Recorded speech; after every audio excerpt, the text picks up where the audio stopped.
Herkese tekrardan merhabalar. Ben Huri, Hurime Tek Mutfak'ta kanalına ve mutfağına hoş geldiniz. Bezelye tava tarifi vermek istiyorum. Tarifimize hemen başlayalım. Kaynar sıcak suya tuz atalım. Tarifte yaklaşık 500 grama yakın bezelye kullandım. Temizledim ve yıkadım. Tuzlu suda haşlamaya bırakıyorum. Bu sayede bezelyeler daha yeşil kalacaktır.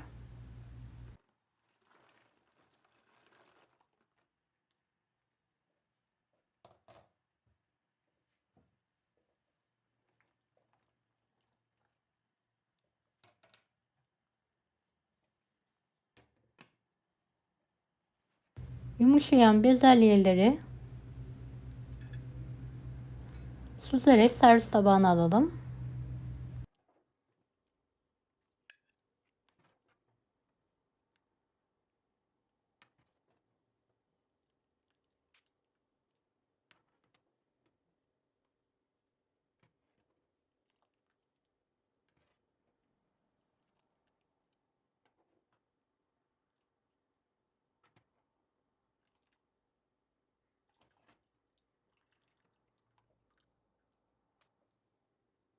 Kendi halinde soğumaya bırakalım.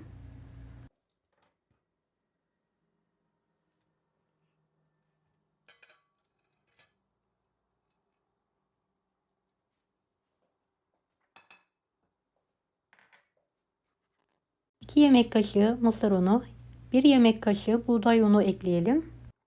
Kırmızı toz biber, karabiber, pul biber, bir miktar da tuz ekleyelim. 3 dal yeşil soğanı ince olacak şekilde doğrayalım.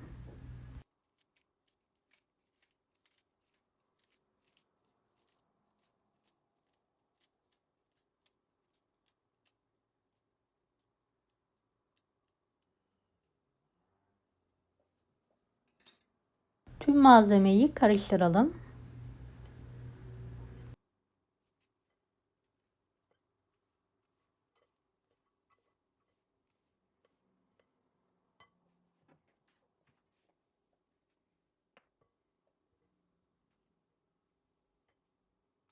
Tavaya çok az yağ koyalım.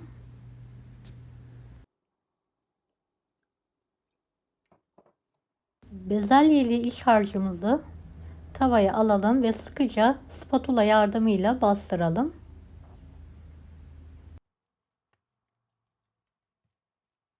Videomu izlerken buraya kadar geldiyseniz yorum kısmına herhangi bir emoji bırakırsanız bana destek olmak için sevinirim.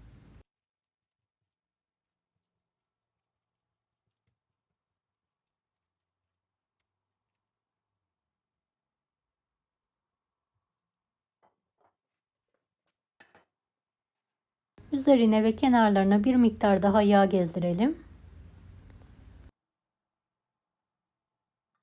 Orta ateşte yakmadan kontrollü bir şekilde kızartmayı bırakalım.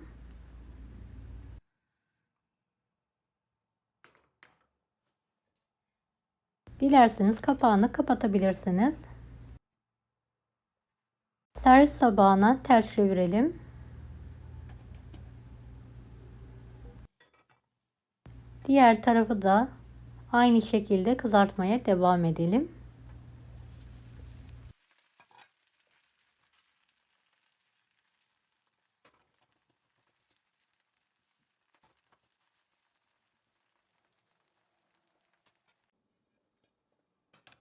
Evet, diğer tarafı da kızardıktan sonra servis tabağına alalım.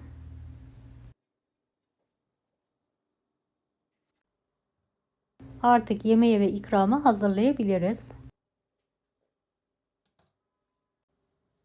Evet, dilimler halinde kesiyorum.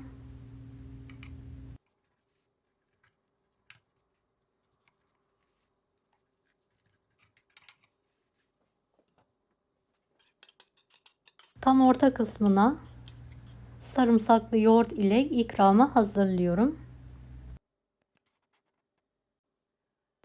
Deneyecek olanlara şimdiden kolaylıklar dilerim. Kanalıma ücretsiz abone olmayı unutmayın.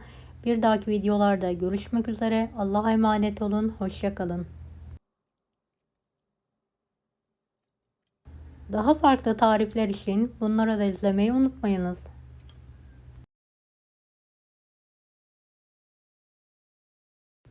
Afiyet şifa olsun herkese.